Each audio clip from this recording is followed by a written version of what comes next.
लेकिन रणवीर सिंह ने दिखा दिया है कि वो ना खानों से ना कपूरों से किसी से भी कम नहीं है। ये सिंह है, ये अलग सिंह है और सिंह इज किंग है। Hello and welcome to Bollywood प्रेमी दोस्तों। धुरंधर 2 रणवीर सिंह की picture, Aditya Dhar, Jyoti Deshpande, Jio studios, Sanju Baba, R Madhavan, Rakesh Bedi, Sara Arjun, बहुत बड़ी स्टार कास्ट। यस, हमारे दक्षिण रोनित ने the youngsters, the Gen Z boys, the college boys, जो बोलना है बोलो, यू नो। उन्होंने देखी है, उनका नज़रिया जानेंगे कि आज के क्राउड को कैसे लगी है पिक्चर। 3 घंटे 48 मिनट्स, पहले 55 मिनट थी, फिर उसके बाद में 48, 6 मिनट काटे गए, थोड़ा सेंसर रिपोर्ट लेट आया, बहुत गड़बड़ हो गई इनके पेड प्रीव्यू के दिन पे।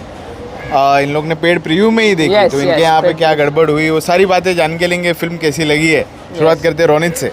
यस सर, मैं तो डेफिनेटली कहना चाहूँगा you are still not ready for this. हम एक्चुअली गए थे कल पेड प्रीव्यू में देखने को 7 बजे, तो हमें सब जगह से न्यूज़ मिली थी कि कहीं पे शोज़ कैंसिल हो रहे हैं, कहीं पे आगे पुश हो रहे हैं, लेकिन फॉर्चुनेटली भगवान की दुआ थी कि हमारी चल गई, हमारा शो चल गया। जैसे ही हम गए 4 घंटे का सोच के कि ये तो भाई गद्दा वद्दा लेके आ गया था, आराम से देखेंगे, बैठेंगे, कोई ऐसा अनकंफर्टेबल नहीं होना चाहिए। मैं तो ऐसे ही गया था, लेकिन सर डेफिनेटली 4 घंटे की पिक्चर 40 मिनट फील करती है। इतना अच्छा उसका स्क्रीन प्ले है, इतना हमें देखने में मज़ा आया। हर एक, अगर मैं कैरेक्टर की बात करूँ, शुरुआत करूँगा the power house of cinema Ranveer Singh से। सर क्या ही काम किया उसने। एक्चुअली वो जो रेंज होता है ना, रेंज वो उसने दिखाया कि क्या वर्सेटिलिटी है उसके काम में, इतना मज़ा आया। और बात करूँ संजू बाबा की, भाई साहब बहुत ज़बरदस्त काम किया उन्होंने, एकदम सुअर लग रहे ऑन स्क्रीन, बहुत मज़ा आया उनका काम देख के। और राकेश बेदी जो जमील साहब है, उनका काम तो ज़बरदस्त था। एक्चुअली सबसे हाईलाइट काम उन्हीं का है। आप जब देखेंगे तो आपको समझेगा कि क्यों उनका इतना इंपॉर्टेंस दिखाया गया है मूवी में। बहुत मज़ा आया हम सबको देखने में, मजा आया। हर एक कैरेक्टर मतलब पसंद आया। Yes definitely. बहुत 4 घंटे की पिक्चर 40 मिनट लगी है बोल रहा है यार। दक्ष कैसी लगी पिक्चर धुरंधर? सर देखो, धुरंधर तो मैंने जैसे पार्ट 1 में बोला था कि वो ऐसा नशा है ना कि कोई चाह के भी नहीं उतार पाएगा, और हमने भी नहीं उतारा था। हम 3 महीने से राह देख रहे थे कि भाई कब रणवीर सिंह आएगा, बदला लेगा। तो सर ऐसा बदला लिया है कि सारे हेटर्स की बोलती बंद हो गई है कि सर मैं तो पहले से बोला कि फिल्म की स्टोरी है ना, वही बैकबोन हो जाए। अगर वो अच्छी है तो तुम्हारी फिल्म कितनी भी कैसी भी रहने दो, ऑडियंस एक्सेप्ट कर ही लेती है। तो जैसे हमने दोनों पार्ट में देखा था कि एक स्पाई की कहानी एक्सप्लोर की थी कि वो स्पाई कैसे बनता है और किस तरीके से पाकिस्तान में घुस के सालों अपने बोलते हैं ना मेहनत से और दिमाग से अपने देश के लिए बचाते हैं। मतलब वो ये फिल्म देखने के बाद ही हमको मालूम पड़ता है कि हम यहाँ जो सुकून से रह रहे, बोल पा रहे, वो ये मतलब जो इंडिया में जितने भी डिपार्टमेंट्स है, आर माधवन का जो कैरेक्टर है या संजय दत्त है, तो वो सबके वजह से वो कितने पॉलिटिक्स हमको मालूम ही नहीं पड़ता ना, हम घर पे बैठे।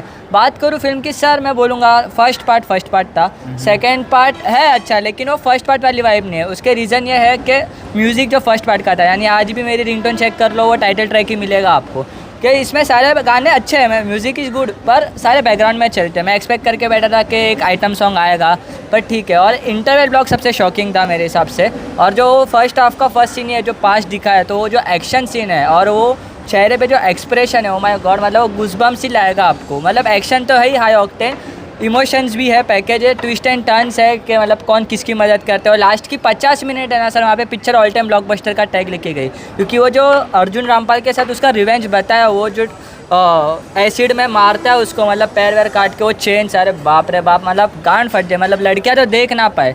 और दूसरी बात मैं ये करूँगा कि यार हीरोइन का काम बहुत कम है, संजय दत्त का काम छोटा बट एब्यूजी वो राज करके गए। पर मुझे ये सबसे भी ज़्यादा जमील साहब क्यों मजा है, क्योंकि वो पूरी फिल्म एंजॉय कर रहे थे। पर मैं बोलूँगा कि जो बड़े साहब का ओवर द हाइप करके रखा था कि हम इमरान हाशमी देखने वाले और क्या क्या वो था थियरीज, वो ऐसा कुछ नहीं है, मैं स्पॉइलर दे रहा, पर वो रोल जिसका भी था इम्पैक्टफुल था, लेकिन वो मज़ा नहीं आया जैसा ये लोग ने बताया था। तो मेरे लिए तो धुरंधर मास्टरपीस ही है।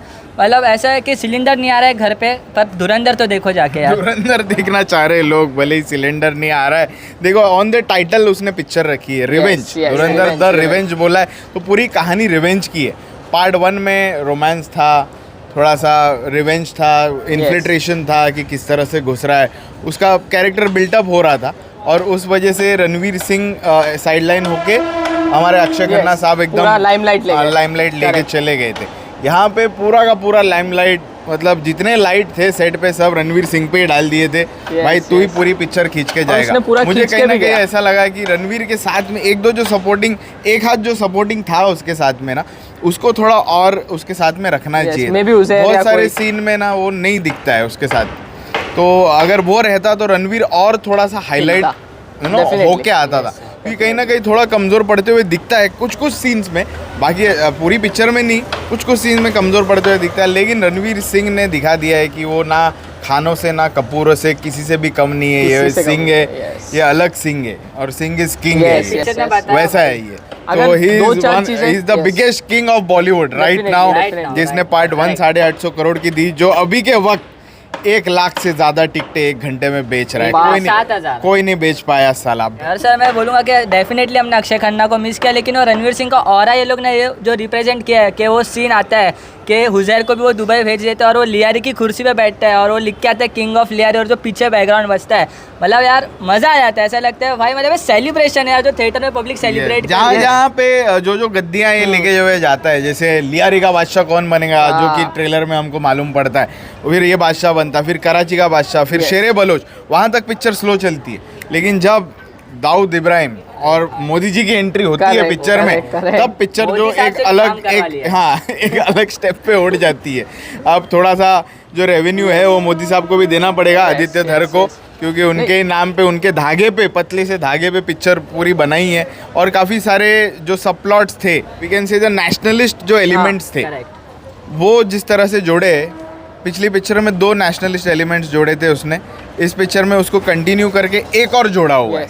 वो देखोगे आप लोग तब आपको मालूम पड़ेगा, और वो थोड़ा हाइप भी क्रिएट करता है। और मेनली देखो, इन दोनों ने बोला कि गाने नहीं थे, कुछ भी नहीं था, हाँ वो एक डिसअपॉइंटमेंट था, लेकिन डायलॉग्स इसके बहुत अच्छे थे, बहुत अच्छे थे। जितने डायलॉग्स लिखे, जो भी कुछ है, जहाँ पे अर्जुन रामपाल का बाप जिस तरह से मारता है अर्जुन रामपाल की, बोलता है कि साले तेरे से अच्छा तो मेरे जो बांग्लादेश में 1000 बच्चे घूम रहे नंगे गांड हिलाते हुए, उसमें से एक पिल्ला उठाते लेके आता तो तेरे से बेहतर काम करता। तो रॉ रखा है, वही बात है ना सर, पूरी मूवी है ही इमोशंस के बारे में, जैसे उसने पिक्चर बोलो या वेब सीरीज बोलो, लेकिन देखो पब्लिक ने एक्सेप्ट कर लिया है, एक क्रिटिक प्रूफ फिल्म बन गई है। स्पाई को अच्छे कपड़े मत पहनो, स्टोरी अच्छी बनाओ यार। नहीं सर, बात वही है ना कि अगर आप कोई चीज़ इमोशन पे बेच रहे हो ना, तो और वो अच्छे से कनेक्ट हो जाए तो फिर उसका कोई लिमिट ही नहीं रहता है। ये मूवी में भी अगर अंडे ऐसे देशभक्त के सबसे नहीं दिखाया, जो हुआ है उसको रॉ रखते हुए असली तरीके से अगर नेशनलिज्म फैलाया जाए तो बहुत अच्छे से कनेक्ट करते हैं, और ये मूवी में वही हुआ है। अब देखो already it was a blockbuster release होने से पहले, अब तो सुपर डुपर ब्लॉकबस्टर हो गई है। टिकटें कितनी बिक रही है, क्या सब हम लोग ने आप लोगों को बताया। अपने एक यंगस्टर्स पॉइंट ऑफ व्यू से ये रिव्यू लेके आए थे कि क्या सोच रहे यू नो। और सर मैं कल की बात करूँ, पीवीआर में हम अक्सर जाते हैं, पीवीआर आइनॉक्स में एकदम शांत रहता है, किसी को किससे बात नहीं करना है, बट सर एवरी 10 मिनट्स में तालियां थी, सीटियाँ थी, सब चिल्ला रहे थे, सब इंजॉय कर रहे थे। और जब पब्लिक पीवीआर आइनॉक्स में भी इंजॉय कर रही है, मतलब आपकी पिक्चर एक्चुअल में चल रही है। ऊपर से 1000 रुपए की टिकटें दे के आओ तो थोड़ा तो चिल्लाओ यार, सीटी बजाओ, मजे तो लो पिक्चर के। बिना मजे लिए तुम लोग आओगे तो क्या ही पैसा वसूल होने वाला है। जाओ पिक्चर देखो, पैसा वसूल पिक्चर बनाई है धुरंधर पार्ट 2 द रिवेंज।